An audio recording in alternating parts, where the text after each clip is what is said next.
right, guys, we're glad that all of you are back. Got two additional ones today. Well, three additional ones. You weren't here yesterday, and we're glad that y'all are here. True or false? Christians are fighting a war. Well, y'all are slow on that one. I'm telling you what. Yes. 1 Timothy chapter 6, verse 12, Paul says this, fight the good fight of faith. Okay, fight the good fight of faith. You and I are in a war. Was Paul in a war?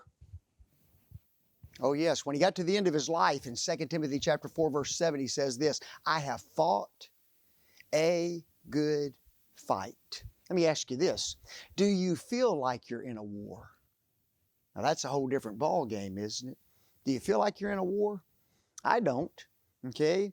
I get up every day, go take my shower, go eat me a little something, go to work. I don't really feel like I'm in a war because when we think about warfare, usually we think about bombs, we think about guns, we think about tanks, we think about armies out on a battlefield battling one another. We think about death, we think about smoke and fire and all this stuff. And guess what? We look around us and everything seems just fine, doesn't it? And yet you told me we are in a war. What kind of a war are we in? Okay, a war against the world, okay? And that's true. How about this? It's a spiritual war, isn't it? Okay? We're fighting it, and yet, and we're fighting it here, and yet you can't see it because it's spiritual. Paul says this, for the weapons of our warfare are not carnal, they're not fleshly, they're not physical weapons, but mighty through God to the pulling down of strongholds. And you say we're fighting against the world, and we are, but who is the world's captain? No, who is the world's captain? Yes, Satan is the captain of the evil forces, isn't he? And there is one thing that Satan wants to do. He's not going to try to kill you physically, okay? That's not what he's really out to do. He's already won that battle. He won that battle way back there in the Garden of Eden. He knows that we're all going to die. So what is he trying to destroy? What is he trying to kill? What is he trying to do away with as far as each person is concerned? Don't answer all at once. How about your soul? Okay? 1 Peter 5:8, and we're going to talk about that tomorrow. Be sober, be vigilant. Your adversary, the devil, as a roaring lion, walketh about seeking whom he may devour. That little word devour literally means this, to gulp up all at once. Okay? Satan wants to totally annihilate you as far as your soul is concerned. Now, here's something that I want us to focus in on, okay? Is Satan pretty subtle? Is he kind of wily? Is he pretty smart and crafty? Oh, yes. I want you to turn your Bibles, if you have them, to a passage in the book of James, and I want us to look at something. James chapter 1, when we get there, okay? I want you to listen to this point, though, that I'm going to make, okay? There is something deep within us, okay, and I mean in our own makeup as human beings, that Satan takes and is going to do his best to use against us, okay? Somebody read James 1, verses 14 and 15.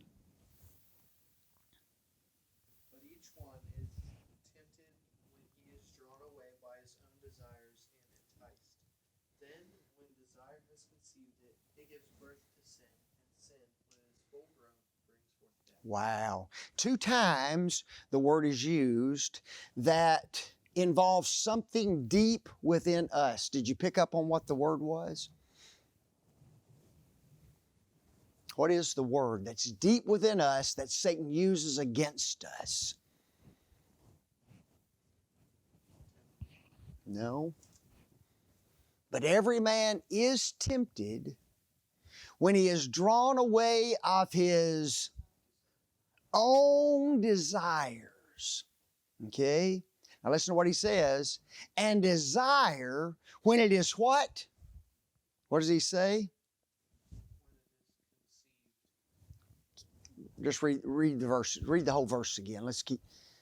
But each one is tempted when he is drawn away by his own desires and enticed. Okay, and enticed. And then what? And desire, when it hath conceived, bringeth forth sin.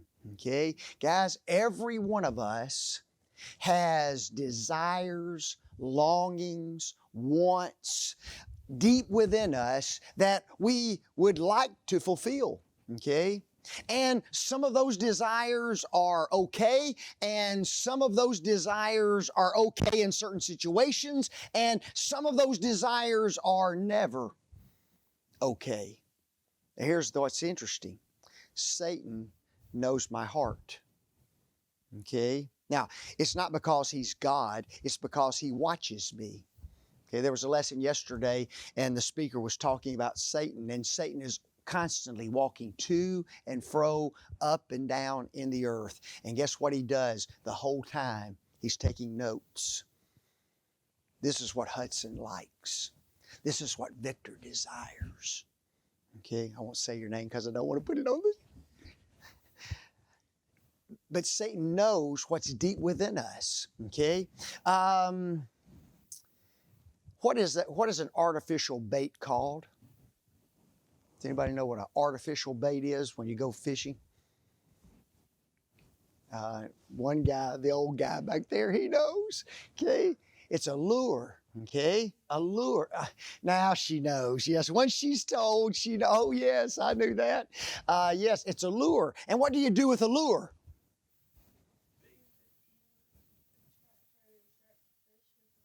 Okay, yes, you put it on the end of a line, you throw it out there in the water, and it does what to the fish? It tempts him. And are there a lot of different kinds of lures? Yeah, some of them are little fish lures. Some of them look like frogs. Some of them look like insects. Some of them are little bitty flies that you do trout fishing with, because every fish has a different desire. Okay? There's some fish who like worms. There's some fish who like crickets. There's some fish who like flies. There's some fish who like fish. And that's sad, isn't it? The fish who likes fish. But you do everything you can do to try to tempt that fish, don't you? You try to lure that fish in with a what? With a lure. Okay? That's exactly what Satan does. He knows what your desires are. He knows what your wants are. He knows what you long and yearn for. And guess what he does? He throws you a lure. And he does everything he can do to get you to bite that lure. Okay? And once you bite the lure, guess what happens? You're caught, aren't you? And he's got you in his grasp at that particular time. And so you and I have to be aware not only of Satan and his enticements, but we also have to be deeply aware of the things that we like, the things that we want, and the things that we desire, because those are the very things that Satan's going to use against us. Isn't that sad? Something that's in me that I want, Satan uses against me. Unbelievable. This little word entice means to entrap, to delude, to bait, to catch by bait, to beguile by blandishments. Unbelievable. Okay? Satan's going to do everything he can do to entice you, to satisfy your wants and your longings. Now, turn over to our passage for study, 1 Peter chapter 2, verse 11. We're going to stay right there in this verse for the most part. Listen to what Peter says. I'll read it in the King James, and I'll let, who's squad do y'all have? New King James or ESV? Which one? New King James. I'll let you read it in that when I finish this one. Here's what the King James says. Dearly beloved, I beseech you as strangers and pilgrims, abstain from fleshly lusts which war against the soul. What does the New King James say? Just read it, anybody.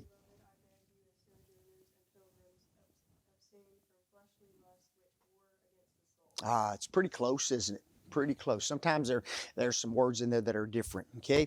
What we're going to do is we're going to take that verse and we're just going to break it down piece by piece by piece, and then we're going to get to one part and we're just going to focus on that part for the last part of the lesson, okay? Notice how he begins. He begins with two words, dearly beloved. What does yours say? Beloved, okay? Dearly beloved. I've titled that as this, his affection. If you call someone your dearly beloved, do you have an affection for that person? What do we mean by that, an affection? What's that? Okay, yeah, a love for that individual. We have concern for that individual. There's a relationship that is shared between those individuals. When Peter wrote to this particular group of individuals, guess what? He knew these people intimately, okay? He cared for them. You don't know me very well. I don't know you very well, but over the course of this week, we get to know one another better, don't we? And when we see each other out from now on, we'll know who we are and we'll be able to say, hey, what's up? How are you doing? Whereas before, we'd be almost like what? Strangers, wouldn't we? And wouldn't have a clue. Well, Peter wasn't like that with these people. He knew these people and he was desperately concerned for their well-being. He may have converted some of them. He may have worked with some of them in the mission field. He may have even been persecuted along with them as they were doing their works from place to place. Do those kind of things make you grow close together?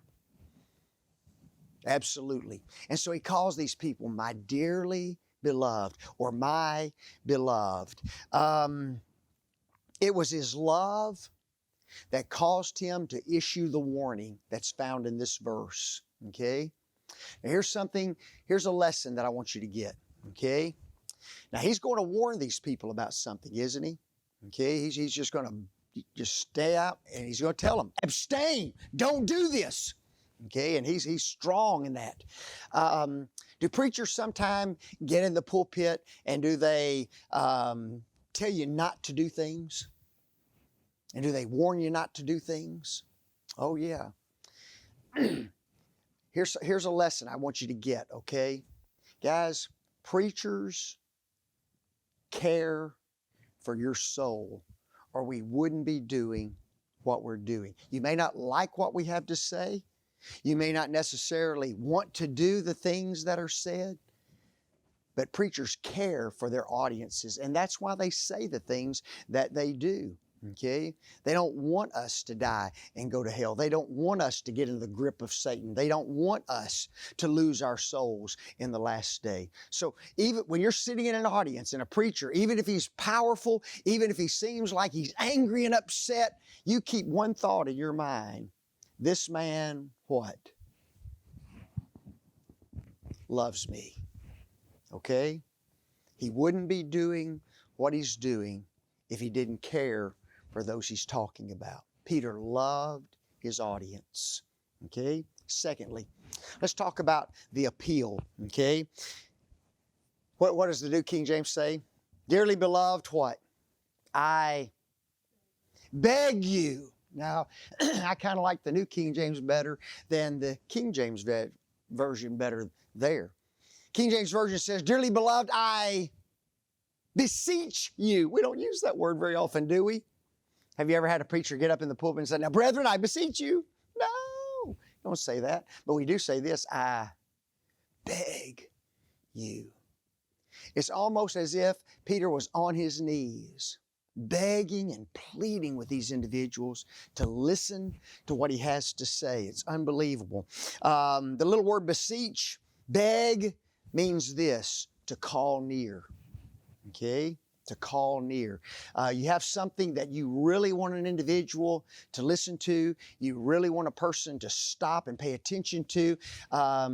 Let's see, when was it? I was at a nursing home Sunday afternoon, and there's this older man there, and he says, do you have a minute to talk? And I said, yeah. And guess what he immediately did? He said, let's go over there. Okay? He wanted to get me away from the crowd. He wanted to draw me near so he could do what? Talk to me so he has my full attention. That's what this word means, to draw near. I want you to come near to me so that I can do what? so that I can warn you about something. Okay, and so that's what that little word beseech means in this particular context, to call to a very private place and to talk to that individual. Why? Because you love that person dearly. So number one, Peter loves these people. Number two, he's pleading with these people to do something. All right? Third point he makes is this, that they are aliens. Is that what he says? I beseech you as what? Sojourners and pilgrims. Wow. We all heard of the pilgrims, haven't we? In fact, Thanksgiving's coming, and everybody knows about the pilgrims. Okay? We don't know maybe why we call them pilgrims, but we do, don't we? Okay? He uses two words there. The word strangers means this, having a home that is near. What he means by that is this. Well, let's just use my illustration. Is this my home congregation? No. Okay? Lakeside, it's not my home congregation. I've got another congregation, don't I? Now, it's not far from here. It's near, but guess what I am when I come here? I am a stranger, aren't I? Okay? Because I'm not a part of this particular location of people, all right? But I have a home that's what? That's near, okay? And that's the way we are. You and I on this earth, guys, this world is not my home. Don't we sing a song that says that? In fact, that's the song. I'm going to tell you all this, so if I ever die, you can remind my wife, okay? I want that song sung at my funeral. This world is not my home. I'm what? I'm just a passing through. My treasures are laid up somewhere beyond the blue. You see, my home's not here. I'm a stranger here. And so Peter's trying to get these individuals to understand something, that as you travel through this particular world, this is not your home, but there's going to be a lot of things that tempt you. There's going to be a lot of enticements put out there in front of you, and you need to be very, very careful that you pay attention to what's going on, because there is an enemy who is fighting against you.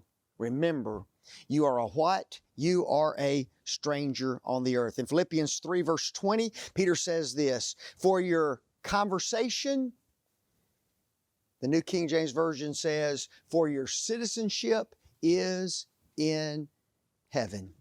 Guys, the minute that you became a Christian, guess what? You changed your residency. Did you know that? The minute you obeyed the gospel, you quit being a citizen of the earth and you became a citizen of heaven. And we need to live like heavenly individuals. Notice, secondly, he refers to them as pilgrims. Okay, that little word means this, an alien alongside of, a resident foreigner.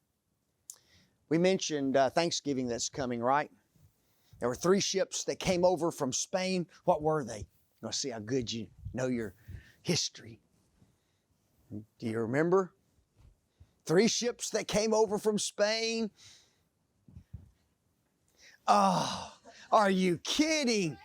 And I thought y'all were homeschooled. Huh? I know them, but I don't know them. The Nina. Ah, very good. Yes, yes. Guys, those guys came over and started living here, right? Now listen to the definition of this word pilgrim again. An alien alongside of, a resident foreigner. Okay? They were living in this land, North America, but they weren't what? They weren't residents of this land. Who were the residents of the land? Yeah, the Native Americans were the residents of the land, and that's why they're referred to as what? No, the other group. The other group. That's why they're called pilgrims, okay? They were really Spanish, okay? But we would call them the pilgrims. Why? Because they were living in a place where they were foreigners, okay? So see, you learned something. You learned the 3 ships that are coming over, okay? I'm glad I got to teach you that, okay? I'm just kidding, all right? Listen to this statement. When we get to a foreign land, we might meet some of the people, eat the food, visit some of the sights, but that place is not our home. Our affections are not in that land. We do not desire to make that land our home. We do not want to be governed by its laws and regulations. Our longing is for our home country. We eagerly anticipate getting back to our place of residence, where our citizenship is.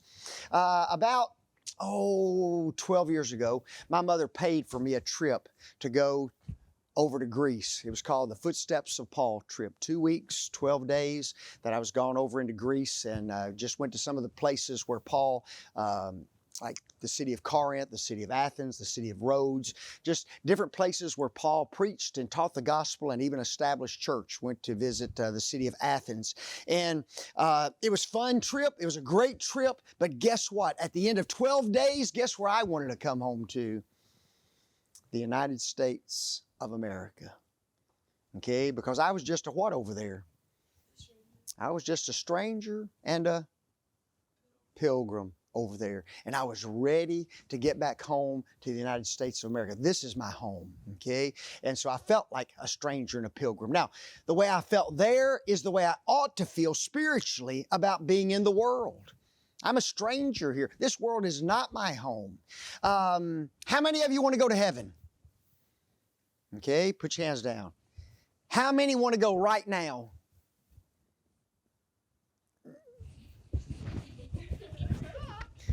You know, nobody wants to go right now. Isn't that amazing? You want to stay here? This world's not your what? This world's not your home. And you don't even want to go home. That's what I just asked you. I said, how many of you want to go to heaven? Oh, yeah, we want to go to heaven. Just don't want to go today? Why? Why? You know what Paul said? Paul said he was ready to go right now. Okay? Right now. He looked forward to death. He looked forward to exiting this particular country because it wasn't his homeland. He knew heaven is my home. So here Peter is, he's writing to individuals who he loves, okay? He's writing to them and he's issuing forth a plea. He's begging with them and he's reminding them that they're aliens. Folks, this world that you're living in right now is not your what? It's not your home. So don't be influenced by this world. That leads to the next point, okay? Listen to what he says. Abstain. Abstain from what? What does he say? 1 Peter 2:11. What does he tell them to abstain from? Nobody can read. Beloved, I beg you, as soldiers and pilgrims, abstain from fleshly lusts which war against you. Abstain from fleshly lusts. Now here's what's interesting. Peter's telling these people he's writing to not to do something. The minute you tell me not to do something, I'm going to what? I'm going to do it. Don't talk in class. Okay? And guess what? I'm going to do everything I can do to talk in class, right? There was a man, he was arrested. Well, he was pulled over one time for a traffic stop. And he was giving the cops a hard time. So finally, one of the cops pulls him over and he makes a circle in the dust, in the dirt, and he tells that man, you stay right there in that circle while I take care of this business. So he went to his car, he got all the ticket written up and everything, and he keeps watching the man, and every time he looks at the man's laughing all the time. And it's just really ticking the police officer off. You know, here he is, he's supposed to be over there in that circle suffering because he's guilty of a crime, and he writes him the ticket. He comes back over there and he's still got this smirk on his face and he's laughing. He looks at the guy and he says, you think this is funny, don't you? And he says, no, sir, this is not funny. He said, then what is? He said, well, I've stepped out of the circle 3 times. So see, the police officer tells you to do something, and guess what? I ain't going to do it. Now, Peter's telling you not to do something. He says to do what? Abstain from what? Fleshly lust. That little word abstain means this: to hold oneself off from, to refrain, to keep oneself from. Okay? We are not helpless over our desires, guys. Okay? We're not helpless. We have control that can be exerted over our lust. We do not have to yield to every passion. I wrote this statement, and it says this: we want to have our cake and eat it too. Have you ever heard that? Okay. The statement really goes like this: you can't have your cake and eat it too. Okay? You can't have a full cake and start eating on it, can you? Eventually you're going to what? Eat the cake and you won't have the cake anymore. We want to do what? We want to have the cake and we also want to eat on the cake. And that's an impossibility. But we try to do that even as Christians sometime in this world. Okay? Let me give you some illustrations from the world today. Okay? There was a long time when if you had sexual relationships with another individual, that there were going to be severe consequences to that. Okay? Weren't there? Okay? You have sexual relationships, and guess what? Most likely, there's going to be a baby, isn't there? Well, guess what we've done? We want to have our cake and eat it too. So what have we developed? Birth control, right? See, now I've got birth control. Now, as long as I'm on birth control, I can have my cake and what? Eat it too. I can go out and have sexual relationships, and I don't have to fear the what? The consequences of my behaviors. Has anybody ever heard of a drug called Narcan? You ever heard of that word?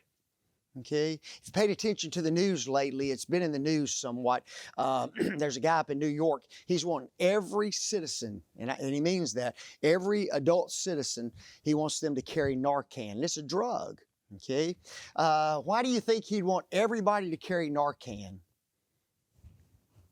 Why would he want everybody carrying a drug in their pocket? And it's a drug that it's in a little bottle about that big, and you stick that needle in yourself and just pop it in you. Why would he want everybody carrying Narcan? Have any clue? Do you even know what Narcan's for? No. Narcan is a drug that counteracts an overdose. Okay? So somebody's overdosed on a drug, you run up to him and you stick that Narcan shot in him, you give him that Narcan, and it brings him out of that overdose, and hopefully he doesn't what?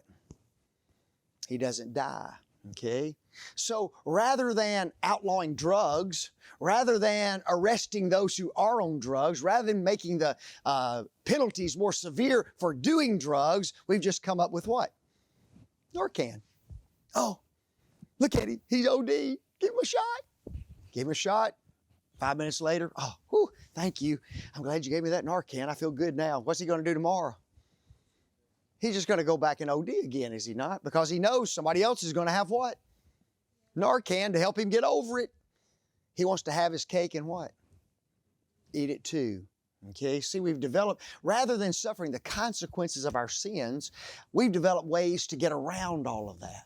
Okay? And Peter wants us not even to go there. He tells us what?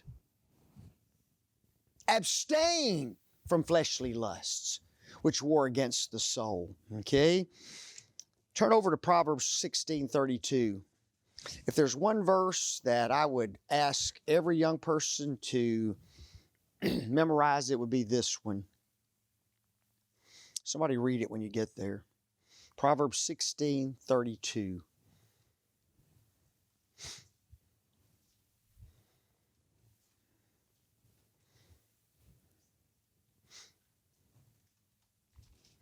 Nobody's got it?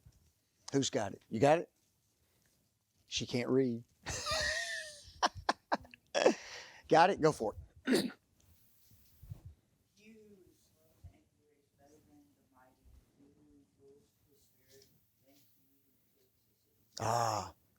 In this particular text, Solomon is contrasting some individuals, okay?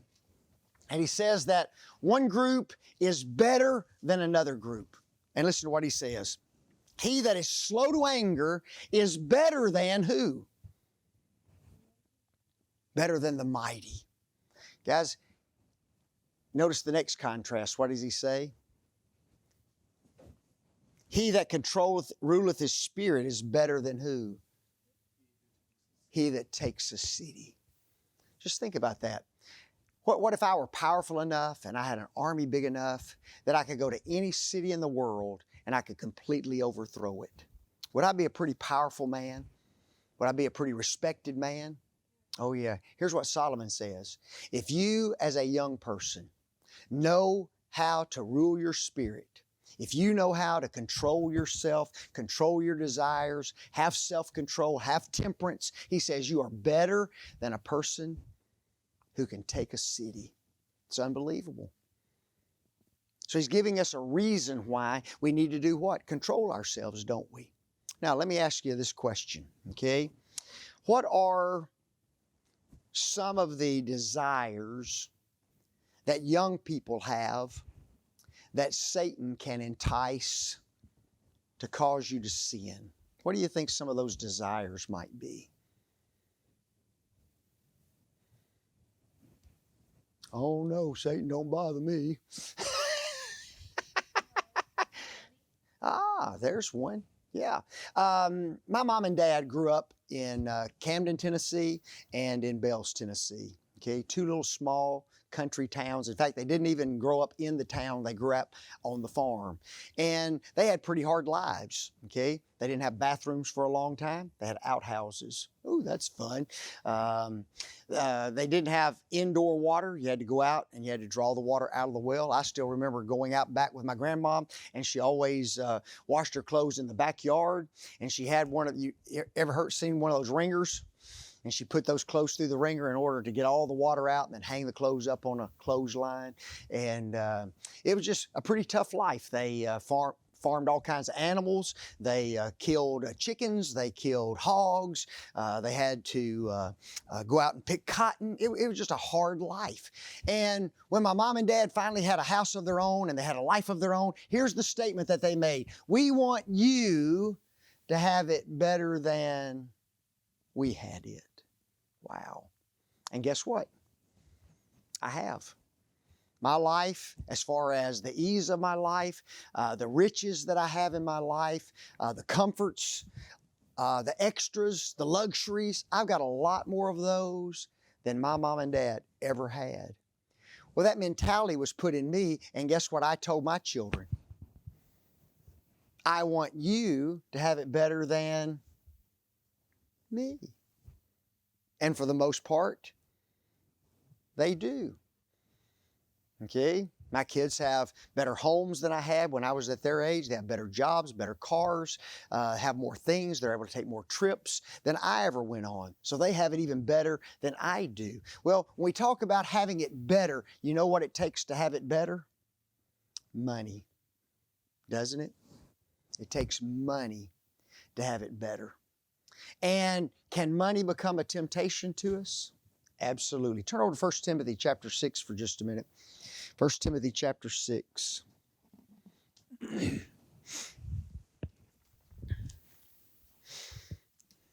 me get there.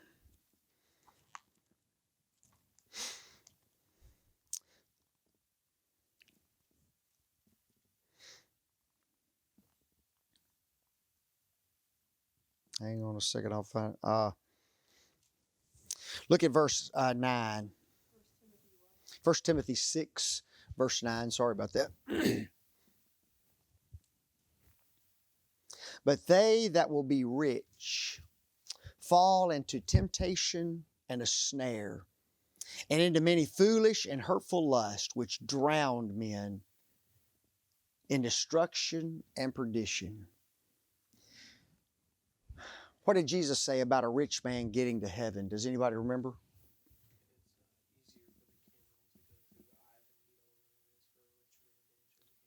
Isn't that amazing? Anybody ever seen the eye of a needle? It's pretty little, isn't it? You think a camel could ever get through that? And yet Jesus says it is easier for a camel to go through a needle's eye than it is for a rich man to get to heaven. Now think about that. Here we are. I'm encouraging my kids. My parents encouraged me to have more what? To have more money, to have more riches, to have more things, to get more stuff. And yet God says what? There is danger in what? There's danger in riches. Jesus tells us, lay not up for yourselves treasures where? On the earth, but lay up for yourselves treasures in heaven. Matthew 6, verses 19 and 20. So guys, there's nothing sinful in money. It's the love of money. But guess what? You need to be careful about the lust for those things. There are many individuals, they'll work themselves 7 days a week, and they'll say, well, I got to work, so I can't go where? Can't go to church. And we have a lot of people who are sacrificing their souls for their jobs. Okay? Jesus said, but seek ye first what? The kingdom of God. Okay? Not second, not third. He doesn't say seek the kingdom after your job. He says seek the kingdom first. Okay? So don't let wealth and don't let riches and don't let money come between you and your God, because it is a temptation and it's a huge one. And we see a lot of people that are dealing with that. What's another lust that somebody might have, especially as a young person? Shh, we don't talk about some of these. Okay, do we? No.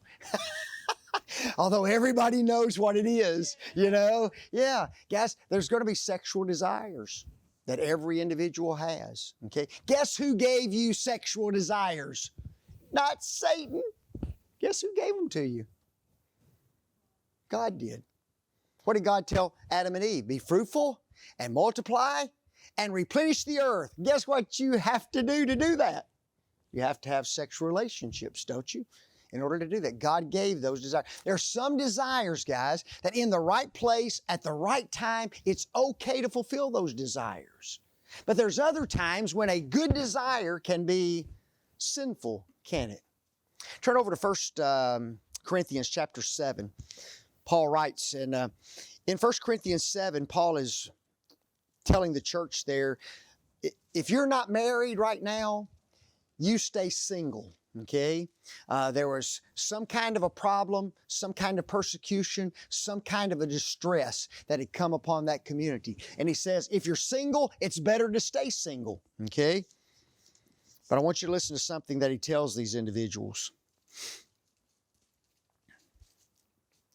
Look at chapter 7, verses 1 and 2. Now therefore, concerning the things whereof ye wrote unto me, it is good for a man not to touch a woman. Nevertheless, to avoid fornication, let every man have his own wife, and let every woman have her own husband. Okay? At that particular point in history, it was better not to marry. Okay? You just stay like I am, a single man. Don't get married right now. But he says, but if you can't contain yourself, if you can't control yourself, if you're going to go out and commit fornication, don't do that. He says, rather than do that, what do you need to do? Well, notice what he says. Nevertheless, to avoid fornication, let every man have his own wife, and let every woman have her own husband. Okay? Guys, the sexual desires of men and women are only supposed to be filled where? In a marriage relationship, not the back seat of a car when you're dating. Okay? Not in your bedroom when your mom and dad have left the house. Okay, not at a friend's house because they've allowed you to stay there while they're gone for a while. Okay? And I'm going to tell you something. For young people, as you get to be 14, 15, 16, 17, 18 years old, even up to 20, 25, if you're not married, it's going to be one of the hardest temptations that you will ever face. Okay? You'll find somebody that you like, that you care about, they like you, you start spending a lot of time together, and guess what? All of a sudden you're alone, and guys, the temptation's there. It is one of the most difficult desires that Satan will entice and try to get you to sin. And remember, we have what now to keep us from getting pregnant? Birth control. And a bunch of young people are on it, aren't they? Okay? Because we don't want you to get what? Pregnant, but it's okay if you still have what? Sex. That's almost what we're saying, isn't it? Don't go there. And you're going to have to fight like a dog in order to win the battle over that temptation. I will guarantee you that. Okay? It's not an easy one whatsoever.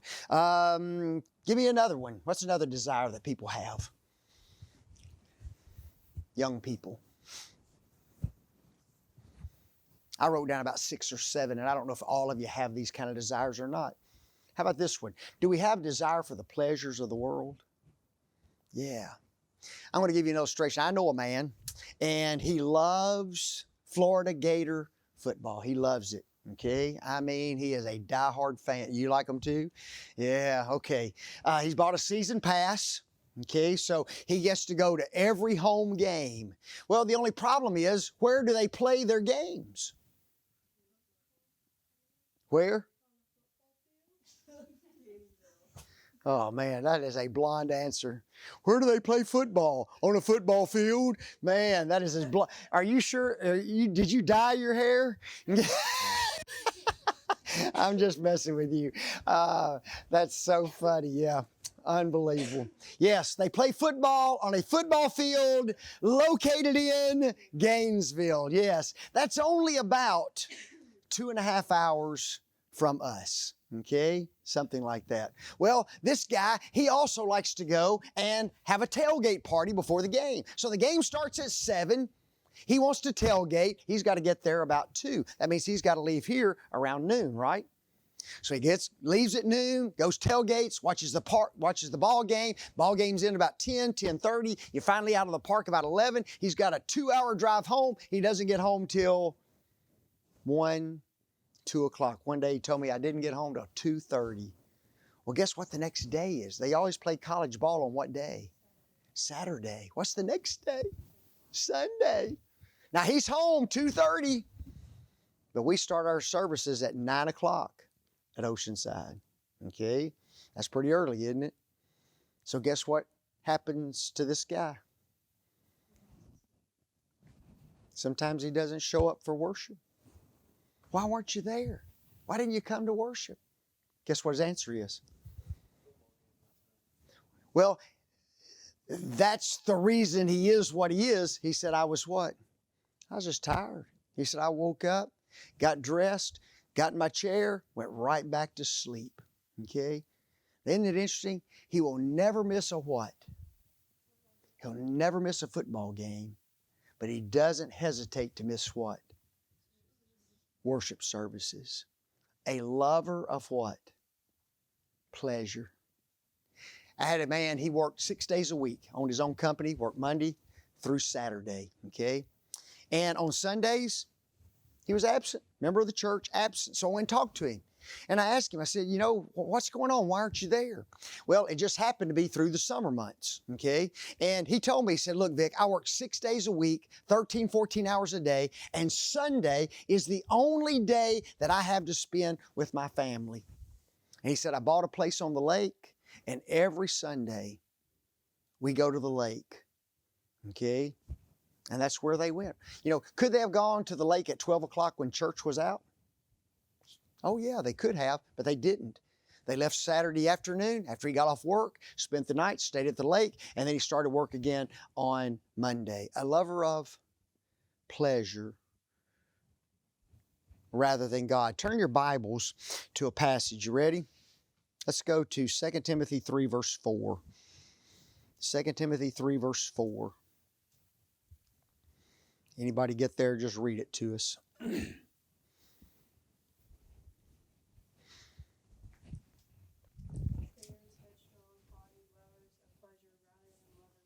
Wow. I knew that was about to happen. Lovers of pleasure more than what? Lovers of God. You see, you can love pleasure. It's okay to love tennis. It's okay to love sports. It's okay to love to fish. It's okay to love to camp. It's okay to play volleyball. It's okay to do any of those things, but don't let them what? Come up between you and your God. Now listen to me. One more point. You ready? The very last point that he has is this, the effect. What does Satan want to do to us? Abstain from fleshly lust, which war against the soul. Remember that man I told you he had a family and he bought a place on the lake and took his family there rather than come to services? He was 36 years old. He had a heart problem, okay? Well, when he was real young, he had a big cut right here in his leg. And they went and they fixed it, and everything was fine until he got to be about 34 years old. Well, what had happened, a nerve had grown around a major artery here in his leg. Okay, and that was what was causing the fluttering in his heart. So the doctor said, hey, all we got to do, go in your leg, separate that, and everything will be taken care of, and you'll be able to just live and won't have any more problems with your heart. And he said, great. He goes in at 9 o'clock. They do surgery. His father comes at 12, visits him. His wife comes at 3. She stays till 4 and visits him. She goes home. She's going to fix supper for the kids. She gets a phone call at 5 o'clock. The guy's coded. Okay? He's coded. Emergency. 7 o'clock. That man was pronounced dead at the age of 36 years old. Okay? Unbelievable. He developed a clot during surgery. When he got into the recovery, the clot blew, went into his lungs, died almost instantly. They worked on him for 2 hours and couldn't get him back. A lover of what? Pleasure, more than of God. I had to do his funeral. There's about 300 people at that funeral, one of the hardest funerals that I've ever had to do. I just talked to him about 6 weeks before about his soul. And he told me, we're going to have fun rather than come to church. Guess who won that battle? The devil did. Okay? Satan's after your soul, guys. Abstain from fleshly lusts. Okay? Good stuff.